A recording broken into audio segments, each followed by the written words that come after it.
Halo pejuang kulit, banyak nggak di antara kalian yang ingin punya kulit kinclong, putih, bersih gitu ya? Pasti banyak ya, kita semua pasti pengen kayak gitu ya. Ada banyak jalan supaya kulit kita bisa kinclong, bersih gitu. Salah satunya dengan infus whitening. Ya, infus whitening ini salah satu teknik yang banyak digunakan atau banyak dicari oleh pejuang-pejuang kulit yang pengen kulitnya bersih gitu ya. Tapi Om ini pengen nanya, coba sekali infus berapa sih? 300.000, 500.000, sejuta, 6 juta, wow, puluhan juta. Itu sekali infus loh. Gimana kalau misalnya sebulan sekali atau misalnya seminggu sekali di infus whitening? Habis duit berapa itu? Wah, tapi Omin, aku kan banyak duit gitu. Ya udah, oke, kalau kalian banyak duit ya udah doain Omin juga supaya Omin banyak duitnya juga ya. Tapi Omin kayaknya dananya nggak cukup kalau misalnya seminggu sekali atau sebulan sekali mesti habis puluhan juta gitu atau ya mungkin ratusan ribu gitu ya. Ya jadi gimana Omin kalau misalnya nggak punya duit kayak Omin gitu yang kopet ya. Nah, ini video khusus buat kalian yang dananya kebatas atau kalian yang kopet pingin di infus whitening ya. Pertanyaannya, bisa nggak punya duit tapi di infus whitening? Bisa. Kalian bisa infus whitening every day, whatever you want. Hah? Hebat, hebat. Gimana Omin? Nih, sebelum Omin jawab ya, sebaiknya kita bahas dulu apa dan kenapa infus whitening ya. Lalu yang penting, apa bahan yang ada di dalam infus whitening. Omin akan bahas di sini ya. Jadi gini ya. Infus whitening adalah suatu tindakan memasukkan zat-zat tertentu ke dalam tubuh melalui suntikan atau melalui infus ya. Biasanya zat yang dimasukkan adalah zat-zat yang memiliki khasiat atau bertujuan untuk menyehatkan sel-sel kulit. Sehingga kalau misalnya kulitnya sehat, kulit akan lebih glowing, lebih kelihatan charming, putih, bersih, cerah gitu ya. Nah, pertanyaan selanjutnya, kenapa melakukan infus whitening? Ya tadi tujuannya untuk mencerahkan kulit. Saatnya Omin ganteng bin lucu gemesin ini bakal bahas sebetulnya apa sih yang ada di dalam infus whitening tuh. Satu, antioksidan ya. Biasanya antioksidan yang dimasukkan tuh salah satunya glutathione, vitamin C ya, atau mungkin antioksidan lain. Selanjutnya adalah vitamin ya, vitamin C, vitamin B atau vitamin-vitamin yang lain juga ya, gitu ya. Kolagen, ya kolagen juga sebagian suka dimasukkan ke dalam infus whitening ya, atau mungkin melanin inhibitor ya, sebagian zat-zat sebagai untuk menghambat pembentukan melanin. Asam amino juga sebagian dimasukkan mungkin ya, gitu. Pertanyaannya, apakah semua kandungan yang ada di dalam infus whitening itu cuma bisa dimasukkan melalui infusan? Ke dalam tubuh kita ya, maksudnya memasukkan zat-zat tadi ke dalam tubuh kita melalui infusan. Jawabannya no, no, no. Hello, jalan masuk semua bahan-bahan itu ke dalam tubuh sejatinya lewat apa yang kita makan dan kita minum setiap hari. Bahan-bahan tadi itu sebetulnya melimpah di makanan dan di minuman kita. Jadi sejatinya semua bahan-bahan itu apabila tercukupi itu sudah masuk ke dalam tubuh kita. Pertanyaannya, kenapa kalau ada di dalam makanan kita, ada di minuman kita, tapi kita masih membutuhkan infus whitening untuk memutihkan atau mencerahkan kulit? Begini, Omin bakal jelaskan ya.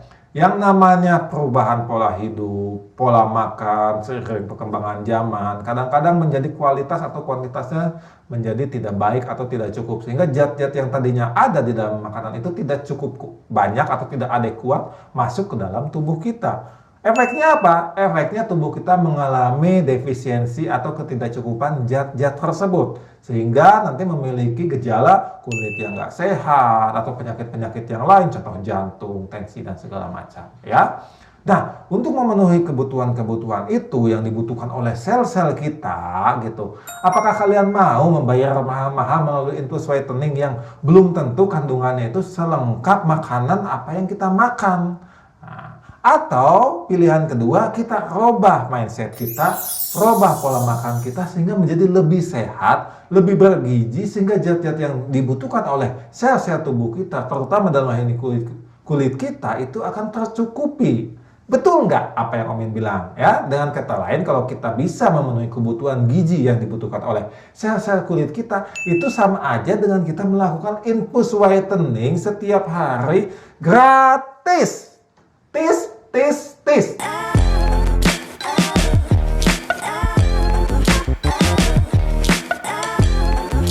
Tanda kutip, bahan-bahannya juga tetap mesti dibeli. Maksudnya kita nggak usah ke klinik, nggak usah ke dokter, nggak usah ke pergi kemana-mana untuk memasukkan zat ini. Semua ada kok di rumah kita, di kulkas kita ada ya. Kita bedah makanan apa saja yang bisa kita makan supaya seolah-olah kita melakukan infus whitening. Satu, tadi kan udah dibilang bahwa isi infus whitening adalah vitamin C. Vitamin C itu sebetulnya banyak di makanan kita. Ada di kentang, brokoli, tomat, bayam, kangkung, kembang kol, cabai, labu, lobak, seledri, pakcoy, buah-buahan ya, dan lain-lain. Lalu selanjutnya adalah glutathione. Glutathione ini antioksidan juga nih, banyak sebagai jualan-jualannya klinik kecantikan atau dokter kecantikan. Sebetulnya glutathione itu udah ada di dalam tubuh kita sih. Cuma kadang-kadang sejalan dengan usia, perjalanan waktu, tubuh kita mengalami penurunan dalam pembentukan glutathione. Nah, kita perlu mungkin meningkatkan kembali glutathione di dalam tubuh kita. Salah satunya melalui infus whitening. Tapi kalau nggak punya dana, ya udah makan aja makanan yang ada di rumah, sayuran, kunyit itu salah satu perangsang glutathione yang sangat bagus ya. Brokoli, almond dan lain-lain ya. Jadi banyak kok pilihannya itu ya. Nggak pasti diinfus untuk dapat glutathione, itu banyak sekali pilihannya. Lalu antioksidan. Antioksidan itu banyak di dalam sayuran dan buah-buahan yang mentah ya, bukan yang dimasak ya. Kalau udah dimasak rusak ya, vitaminnya, antioksidannya rusak ya. Terutama sayuran dan buah-buahan. Terutama berry ya, buah berry ini sangat bagus sekali ya. Jahe, kunyit, cengkeh, lada hitam, teh, kopi, coklat hitam itu bagus juga ya. Lalu selanjutnya kolagen. Kolagen ini produk hewani ya, banyak ya. Di kaldu tulang ada, telur ada, tulang muda ayam ada, di hati, buah beri, sayuran hijau, dan lain-lain. Terutama yang paling penting untuk menjaga kesehatan kolagen adalah menurunkan jumlah karbohidrat dan gula. Sebab karbohidrat dan gula ini memiliki dampak merusak kolagen di dalam tubuh kita ya. Lalu kadang-kadang ditambahkan lagi zat-zat untuk menghambat pembentukan melanin atau di istilah medisnya dikatakan melanin inhibitor gitu ya.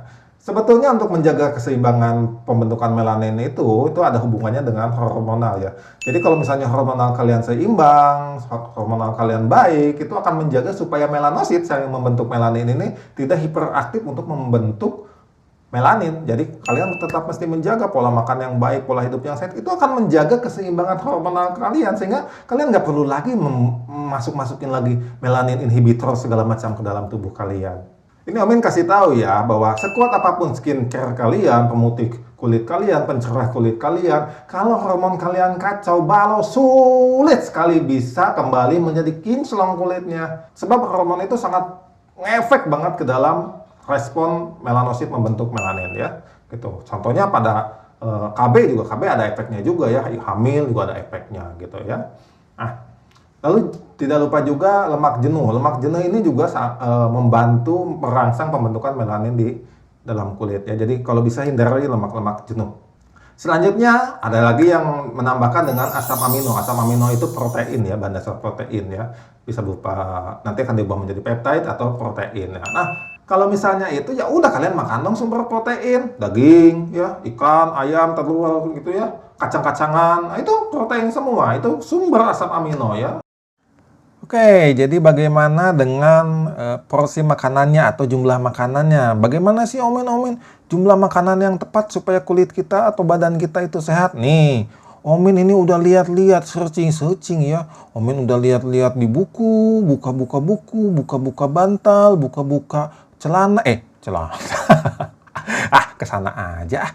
Jadi Om Min udah lihat-lihat gitu ya. Nah ini Om Min nggak akan terlalu spesifik ya mengenai gizi ini, nanti pembahasannya lebih panjang lagi, kalian pusing, nanti otak kalian nggak sanggup. Nah, Om Min aja pusing nggak sanggup Om Min juga ya, jadi gini aja, gampangnya aja ya, kalau kita makan 3 kali 1 hari gitu ya. Nah, piring kita bagi 2, nah setengahnya itu adalah porsi makanannya adalah sayuran ya, terutama mentah, supaya gizinya cukup, nggak rusak oleh pemanasan ya. Ingat ya, setengahnya porsi makan kita itu adalah sayuran mentah ya, gitu. Lalu yang setengah lagi kita bagi 2 lagi. 1/4-nya adalah protein ya, protein bisa hewani, bisa nabati, tapi kalau bisa usahakan protein hewani ya. Omin lebih menyarankan ikan ya, ikan lebih sehat ya. Atau kalau nggak mau ikan boleh daging ayam. Nah, boleh nanti diselingi oleh daging merah, contohnya sapi atau kambing gitu ya. Lalu seperempatnya lagi kita isi dengan karbohidrat ya, kalau bisa yang kompleks, jangan yang simpel supaya glycemic index-nya nggak tinggi ya. Apa itu glycemic index, Omin? Nanti aja bahasnya kalian baca-baca searching aja di Google ya. Gitu tuh, ngapain bayar mahal-mahal buat infus whitening kalau kalian bisa infus whitening sendiri dalam tanda kutip ya di rumah gratis lagi ya, nggak sakit disuntik ya. Om ini suka heran sama kalian ini ya, ada yang gratis sehat tapi milih yang bayar mahal lagi, sakit lagi, ada resiko infeksi lagi atau alergi lagi lah. Jadi Omin cerita pengalaman Omin aja ya. Belasan tahun Omin jadi dokter ya, kebanyakan penyakit itu muncul akibat pola makan yang jelek, pola hidup yang nggak sehat gitu. Sehingga otomatis nanti efeknya itu mulai masalah kulit, darah tinggi, stroke, penuaan dini, sampai kanker gitu ya. Semua awalnya satu masalah, yaitu pola makan yang nggak baik dan pola hidup yang nggak baik ya. Kalau udah kena masalah, pengennya yang instan-instan. Orang Indonesia mungkin bukan Indonesia aja ya, mungkin di mana-mana pengennya instan gitu. Makan pengen seenaknya, hidup pengen semaunya, tapi semua masalah nggak ada gitu. Ujung-ujungnya kalau misalnya kulitnya udah jelek, infus whitening, skincare gitu. Hidup nggak segampang itu, say. Banyak yang tetap dekil walaupun misalnya udah di infus whitening puluhan kali, yang udah puluhan juta harganya gitu ya. Tetap aja dekil. Karena apa? Karena metabolismenya nggak diperbaiki. Jadi sebaiknya kalian perbaiki dulu mindset kalian, perbaiki dulu pola makan kalian. Nggak perlu kalian itu infus whitening, nanti sehat dan kinclong itu bakal datang otomatis kalau kalian bisa menjaga dan memperbaiki mindset kalian untuk memperbaiki pola hidup dan pola makan kalian.